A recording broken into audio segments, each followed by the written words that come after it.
तो combination of register का topic है।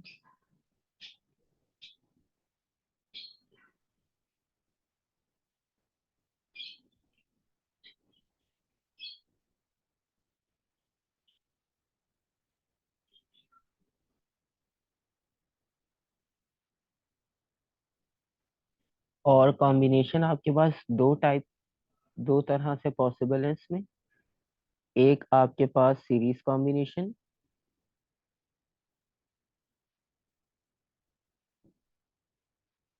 और एक आपके पास जो है वो पैरेलल कॉम्बिनेशन।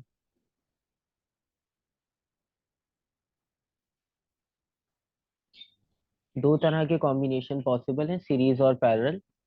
और हमने ये देखना है कि दोनों तरह के कॉम्बिनेशन में रेजिस्टेंस कहाँ पे ऐड हो रही है, कहाँ पे इंक्रीज या डिक्रीज हो रही है। ये सारी चीजें हमने इसमें फाइंड आउट करनी है कि अगर आपके पास डिफरेंट वैल्यूज के रेजिस्टर्स हैं और आपने उनको कंबाइन करना हो, या उनकी वैल्यू उससे छोटा रेजिस्टर आपको चाहिए हो। लेट सपोज अगर हम यहाँ पे एक वैल्यू सपोज करते हैं। अब हमारे पास जो गिवन रेजिस्टर्स हैं वो एक रेजिस्टर R1 2 ohms और एक रेजिस्टर R2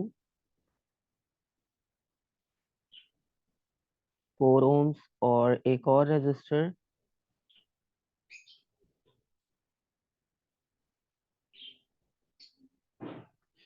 अब ये तीन रजिस्टर हैं, तीनों की वैल्यूज 2 4 और 1 डिफरेंट वैल्यूज है। और आपको चाहिए कि आपको जो फाइनल रजिस्टर कनेक्ट करना है, जो आपकी रिक्वायरमेंट है उसके अकॉर्डिंगली आपको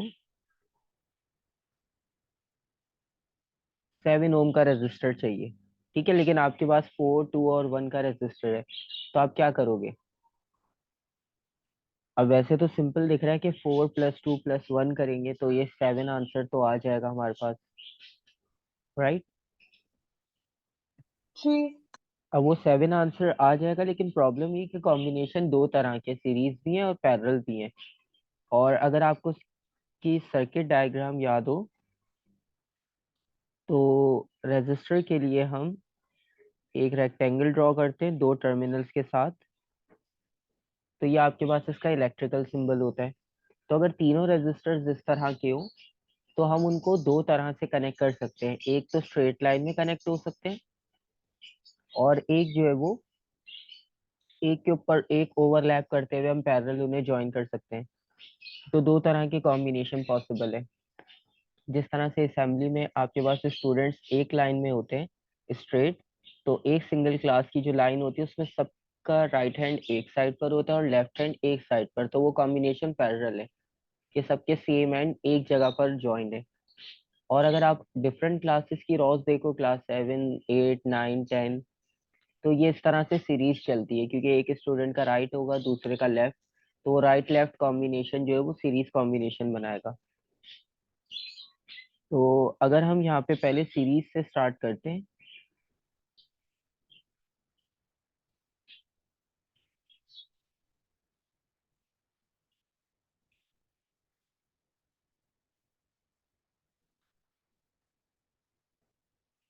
अब हम सीरीज कॉम्बिनेशन से स्टार्ट करें अगर पहले,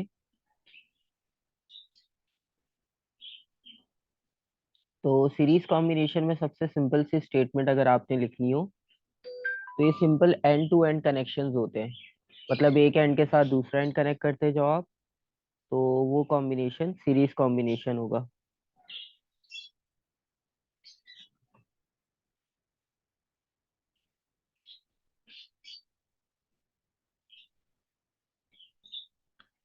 एंड टू एंड कनेक्शन जो है वो आपके पास सीरीज कॉम्बिनेशन होगा। और इसमें हम सर्किट इस तरह से कनेक्ट करेंगे। अगर हम इसकी सर्किट डायग्राम देखें, अब आपके पास तीन रेजिस्टर्स हैं और आपने तीनों को सीरीज में कनेक्ट करना है।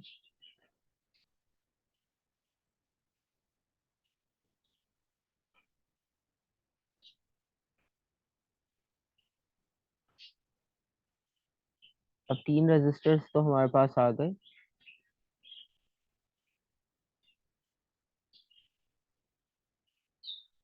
पावर सप्लाई भी आ गई हमारे पास। ठीक है, अब इनकी वैल्यूज जो है वो सेम वही गिवन है जो हमने यहाँ पर पहले से लिखी हुई है, R1 R2 R3। ये आपके पास प्लस माइनस बैटरी का एंड आ गया। अच्छा, अब यहाँ पर हमने देखना ये कि तीनों रजिस्टर सीरीज में तो कनेक्ट हैं, R1 R2 R3। ये कॉम्बिनेशन सीरीज होता है जिसमें एक एंड के साथ दूसरा एंड कनेक्ट हो, फिर उसके साथ तीसरा चौथा और इस तरह कंटिन्यू रहे कॉम्बिनेशन।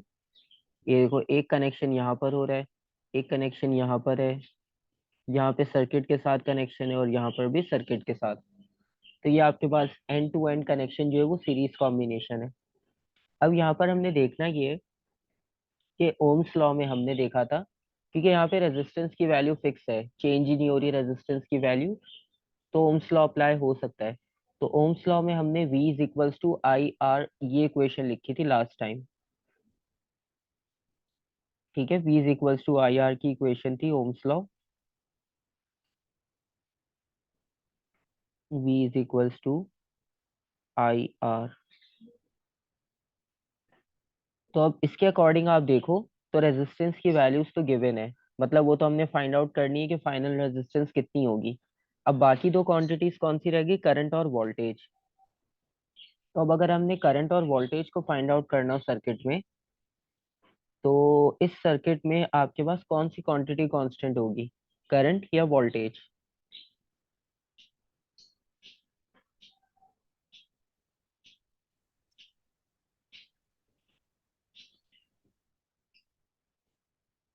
अब देखो, करंट आपके पास यहाँ से फ्लो करेगा पॉजिटिव साइड से। ठीक है, और वो तीनों रेजिस्टर से जो है वो पास होकर नेगेटिव की साइड पर आकर एंड हो जाएगा। ठीक है, और वोल्टेज क्या होता है, वोल्टेज आपके पास जो है वो दो टर्मिनल्स के बीच का जो डिफरेंस होगा वोल्टेज का, तो वो आपको पोटेंशियल डिफरेंस यानी V की वैल्यू बताएगा। तो सीरीज कॉम्बिनेशन में करंट सेम होगा या वोल्टेज, कौन सी वैल्यू कांस्टेंट होगी। करंट। करंट की वैल्यू सेम होगी, क्योंकि करंट के लिए एक पाथ है और वो एक ही पाथ से जो है वो सारे चार्जेस फ्लो होंगे, तो करंट की वैल्यू कांस्टेंट हो जाएगी। अब वोल्टेज के लिए प्रॉब्लम ये है कि तीनों रेजिस्टर्स अलग अलग वैल्यूज के हैं, तो जब चार्जेस फ्लो करेंगे तो उनकी इंटेंसिटी जो है वो रेजिस्टेंस के अकॉर्डिंग चेंज होती जाएगी। तो सीरीज कॉम्बिनेशन में आपके पास करंट की वैल्यू जो है वो कांस्टेंट होगी पूरे सर्किट में,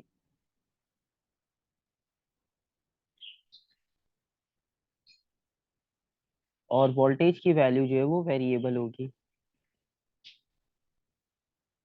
और रेजिस्टेंस तो हम फाइंड आउट कर ही रहे हैं, तो रेजिस्टेंस का तो हमें पता है कि वो फाइनल तीनों को ऐड करना है या सब्ट्रैक्ट करना है, मल्टीप्लाई डिवाइड, वो तो हम फाइंड आउट कर ही रहे हैं। अच्छा, वेरिएबल जो है वो वोल्टेज की क्वांटिटी है, और अगर वेरिएबल क्वांटिटी को हमने फाइंड आउट करना हो तो हम सिंपल क्या कर सकते हैं कि तीन वोल्टेज बनेंगे। यहाँ पर R1 के साथ V1 बनेगा, R2 के साथ V2 बनेगा, R3 के साथ V3। तो तीन अलग अलग वोल्टेजेस होंगे, तो हम तीनों वोल्टेज को अगर ऐड कर लेंगे तो हमारे पास फाइनल वोल्टेज आ जाएगा। ठीक है, तो फाइनल V जो है वो इक्वल होगा V1 plus V2 plus V3 के। ऐसा ही है। जी। और अगर हम ये वाला फॉर्मूला देखें ओम्स लॉ का, V is equals to I R, तो V की जगह पर हम आई आर को रिप्लेस कर सकते हैं, और हम आई आर को रिप्लेस करेंगे तो ये हो जाएगा I R is equals to IR1 IR2 और IR3।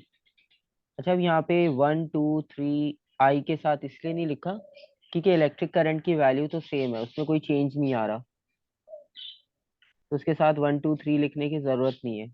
ठीक है, तो इस वजह से आपके पास सिर्फ आई लिखा है, और आर के साथ 1 2 3 लिखा है क्योंकि उनकी वैल्यूज डिफरेंट है। अब इसमें से आई की वैल्यू कांस्टेंट है राइट हैंड साइड पर, वो लेफ्ट हैंड साइड की आर से कैंसिल हो जाएगी, आई से कैंसिल आउट हो जाएगी।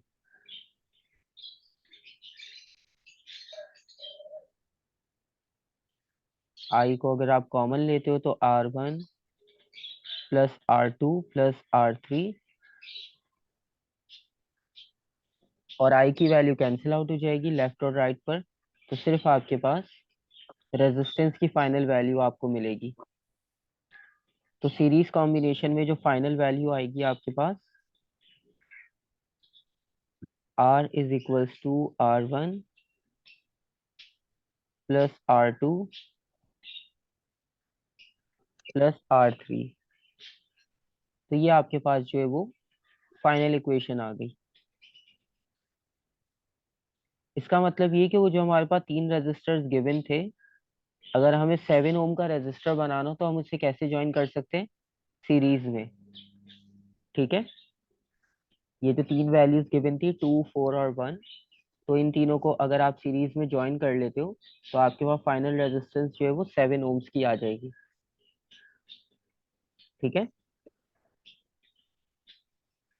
और दूसरा आप इसको इस तरह से एक्सप्लेन कर सकते हो कि अब आपने एक चीज ये देखी कि तीनों रजिस्टर की वैल्यू 2, 4 और 1 थी, जो कि बहुत छोटी वैल्यूज थी, और जो फाइनल आंसर आया वो तीनों की वैल्यू से ग्रेटर आएगा हमेशा। ठीक है, तो इसकी फाइनल स्टेटमेंट आप ऐसे लिख सकते हो।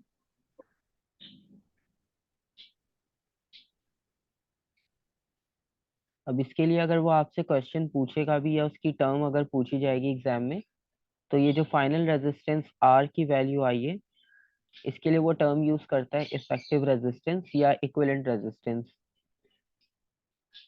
तो यहाँ पर अगर आपके पास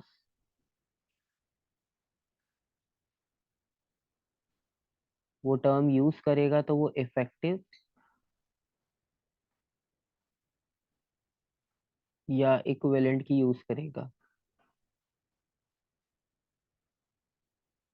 तो इफेक्टिव या इक्विवेलेंट रेजिस्टेंस की टर्म यूज होगी, और आपने उसको एक्सप्लेनेशन इस तरह से देनी है बस।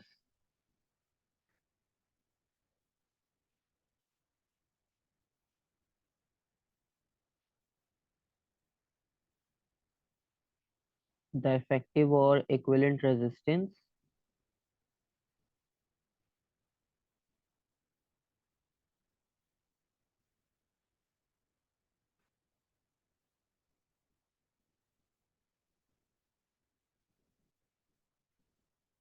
will be equal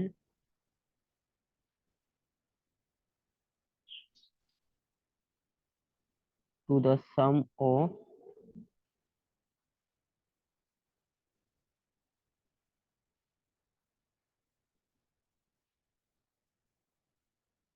individual resistance।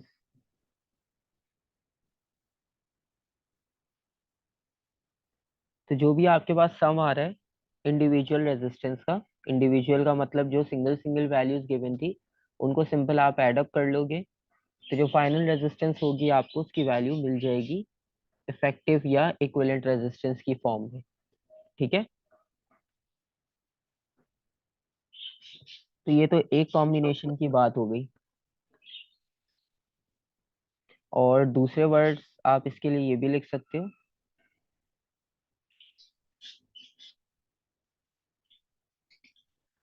कि द इफेक्टिव और इक्विवेलेंट रेजिस्टेंस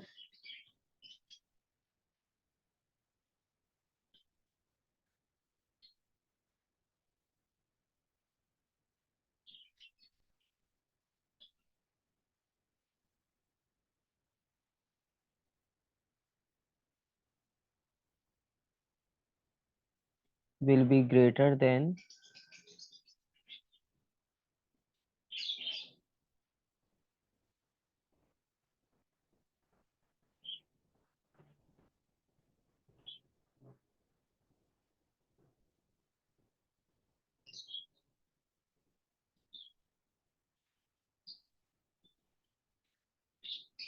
तो आप इसको ऐसे भी एक्सप्लेन कर सकते हो कि जो फाइनल रेजिस्टेंस होगी वो इंडिविजुअल रेजिस्टेंस से ग्रेटर आएगी, और आप ऐसे भी लिख सकते हो कि उनका सम जो है वो आपके पास इफेक्टिव या इक्विवेलेंट रेजिस्टेंस के इक्वल होगा। ठीक है, तो ये तो हो गया सीरीज कॉम्बिनेशन। यहाँ तक कोई कंफ्यूजन? नहीं। अच्छा, अब देखते हैं पैरेलल कॉम्बिनेशन में क्या होता है, क्योंकि इसमें तो ऐड हो गया। और अब पैरेलल कॉम्बिनेशन में देखते हैं कि वहां पर आपके पास क्या डिफरेंस होगा। तो अब हम पैरेलल कॉम्बिनेशन की अगर बात करें,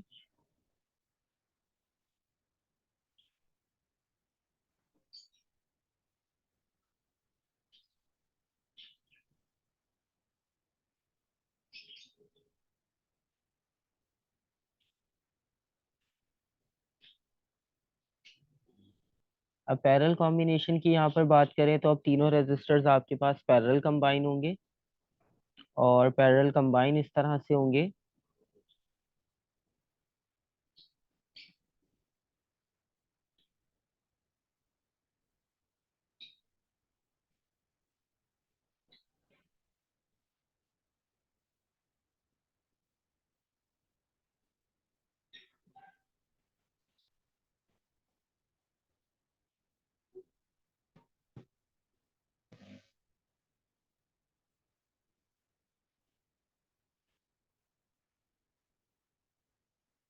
अब पैरेलल कॉम्बिनेशन में हम क्या करते हैं कि सेम एंड्स जो है वो एक साइड पे कनेक्ट करते हैं, और दूसरे एंड्स जो है वो एक साइड पे कनेक्ट करते हैं। अब आप इसमें देखो, सबके लेफ्ट हैंड साइड एक साइड पे कनेक्टेड है, और सबके राइट जो है वो एक साइड पे कनेक्टेड है।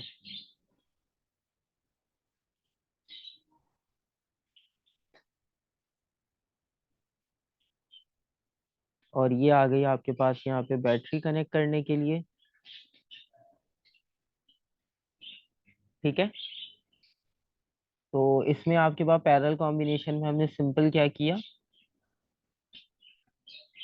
कि सेम एंड्स का कनेक्शन है।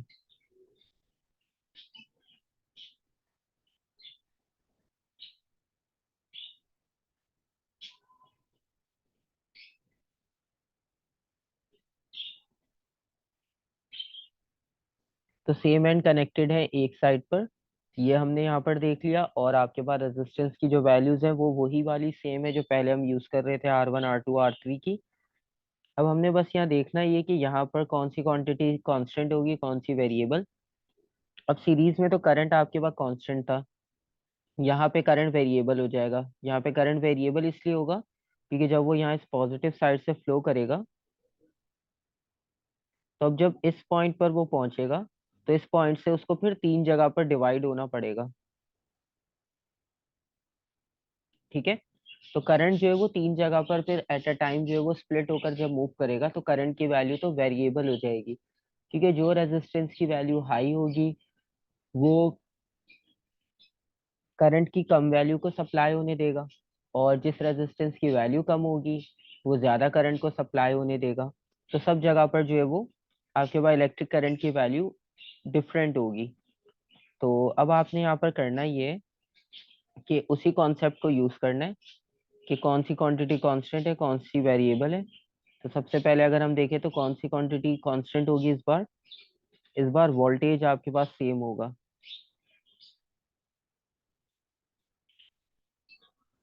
क्योंकि वोल्टेज के लिए आपको दो टर्मिनल्स चाहिए, और इस बार आपके पास दो टर्मिनल्स पहले ही बने हुए हैं, एक लेफ्ट पर एक राइट पर। आपको तीनों की इंडिविजुअल कैलकुलेट नहीं करना पड़ेगा, आप इन दो टर्मिनल्स पे वोल्ट मीटर लगा के और वोल्टेज मेजर कर सकते हो। ठीक है। तो वोल्टेज आपके पास सेम होगा, और जो चेंज हो रहा है इस बार वो करंट चेंज होगा।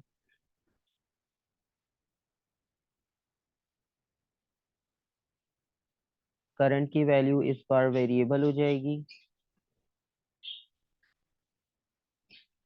और करंट की वैल्यू वेरिएबल हो गई है। इसका मतलब ये कि अब जो हम ओम्स लॉ कर रहे थे, V equals to I R, अब हम उसको इस तरह से लिखेंगे। वैसे वो था V is equals to I R, अब हम उसको करंट के रेफरेंस से लिखेंगे तो वो I is equals to V over R हो जाएगा। तो V over R is equals to V over R1 plus V over R2 plus V over R3। ठीक है। और ये इसलिए किया क्योंकि तीनों करंट को हमने ऐड करना था, तो I is equals to I1 plus I2 plus I3। ठीक है। और यहाँ पर जो है वो आपके पास वोल्टेज की वैल्यू कांस्टेंट है, और वोल्टेज को अब यहाँ पे कॉमन लेंगे और दूसरे एंड से वो कैंसिल आउट हो जाएगा। तो सेम प्रोसेस होगा पहले की तरह। तो फाइनल इक्वेशन आपके पास ये बनेगी। चलो वोल्टेज को कॉमन लिखते हैं।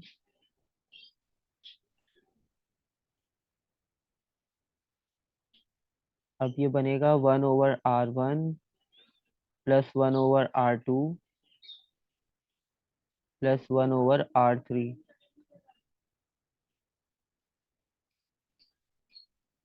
अब ये V की वैल्यू कैंसिल आउट हो जाएगी। तो फाइनल जो आंसर आ रहा है वो इस बार 1/R is equals to 1/R1 plus 1/R2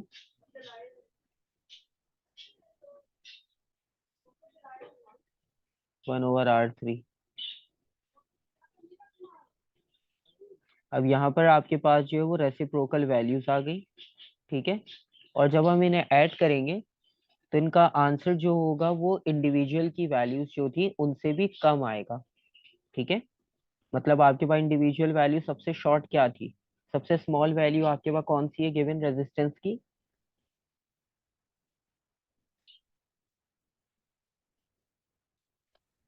1 वाली 1 है। ठीक है। तो 1 ओम आपके पास सबसे शॉर्ट। रेजिस्टेंस। जी। तो सबसे शॉर्ट रेजिस्टेंस जो है वो 1 ओम है। तो इसका मतलब ये हुआ कि हमारे पास जो पैरेलल कॉम्बिनेशन में आंसर आएगा वो 1 से भी शॉर्ट आना चाहिए। ठीक है, क्योंकि इस फॉर्मूला के अकॉर्डिंग तो यही आपके पास बन रहा है। तो वो भी चेक कर लेते कि ऐसा पॉसिबल है या नहीं। ठीक है। अब पहले तो इसकी स्टेटमेंट लिखते हैं कि इसकी स्टेटमेंट क्या होगी।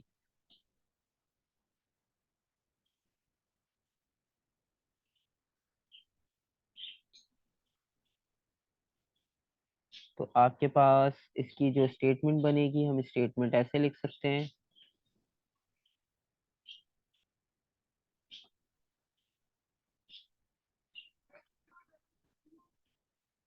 वही सेम, द इफेक्टिव और equivalent resistance,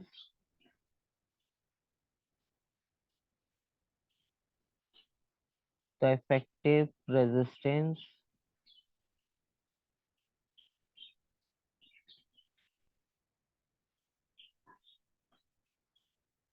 will be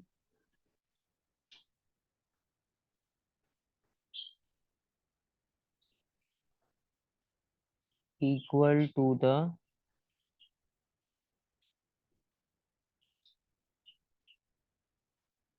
sum of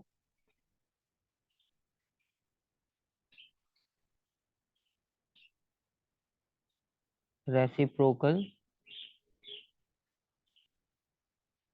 of individual resistance, right. अब यहाँ पे जो है वो रेसिप्रोकल एडिशन हो रहा है। तो इस बार जो है वो सम तो, एडिशन तो पहले की तरह ही हो रहा है। बस फर्क इतना है कि यहाँ पर जो है वो वैल्यूज रेसिप्रोकल में है। और इस बार जो इफेक्टिव रेजिस्टेंस आएगी वो इंडिविजुअल की वैल्यू से शॉर्ट आएगी। मतलब उसको आप इस तरह से लिखोगे,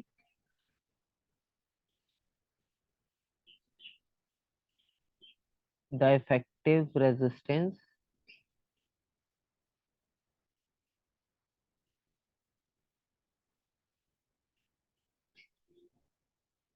effective resistance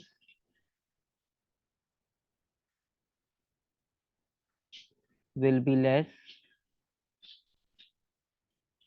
than the individual resistance। तो जो भी आपके पास स्मॉलेस्ट वैल्यू है इससे शॉर्ट इसका आंसर होगा। ठीक है। और दूसरा, आपके पास जो भी अभी हमने पहला सीरीज कॉम्बिनेशन किया था उसमें फाइनल आंसर जो होगा वो सबसे ग्रेटर होगा।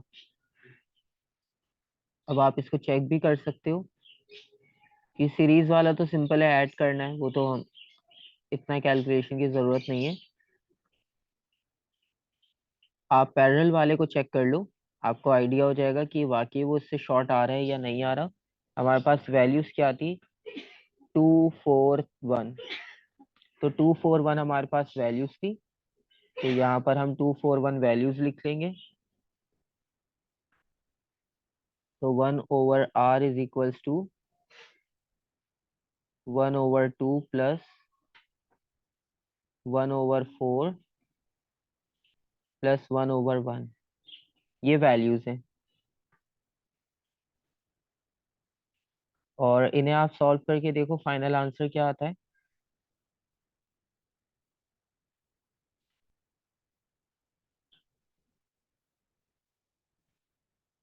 3/6। 3/6 आ रहे।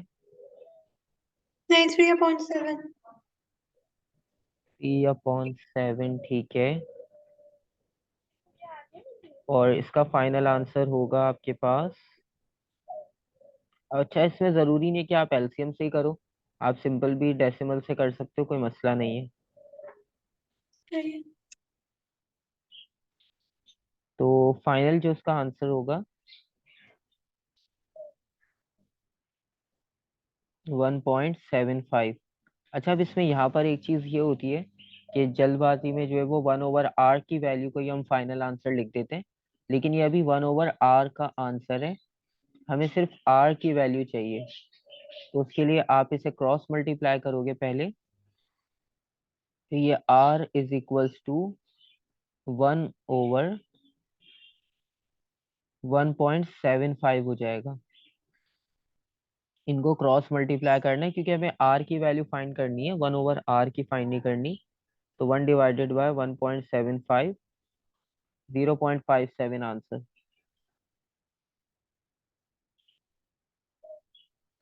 तो अब आपके पास देखो फाइनल रेजिस्टेंस जो है वो इंडिविजुअल से शॉर्ट आई है, यानी जो 1 ओम का सबसे स्मॉलेस्ट रेजिस्टर था, ये वैल्यू उससे भी शॉर्ट आ रही है। ठीक है, तो ये आपके पास रेजिस्टेंस के कॉम्बिनेशन का इफेक्ट है कि आपके पास किस तरह से सीरीज में वैल्यू आपके पास चेंज होती है, फॉर्मूला क्या होता है, और पैरेलल में भी आपके पास फॉर्मूला क्या होता है और उसमें कॉम्बिनेशन की वैल्यूज क्या होती है, ये सब।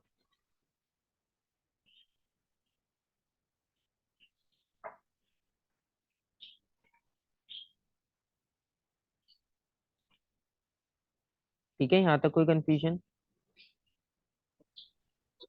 नो। ठीक है, तो ये हमारे पास कॉम्बिनेशन का टॉपिक कंप्लीट हो गया।